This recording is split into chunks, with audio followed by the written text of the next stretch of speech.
黃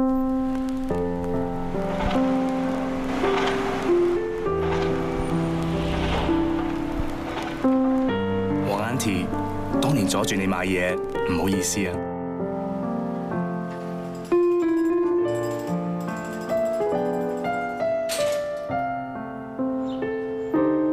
李醫生，當年阻住你返學，唔好意思啊。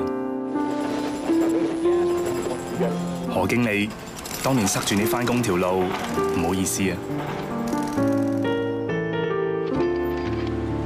張老闆，當年擋住你鋪頭做生意，唔好意思啊。德仔，之後幾年都要煩住你一家啦，真係唔好意思啊。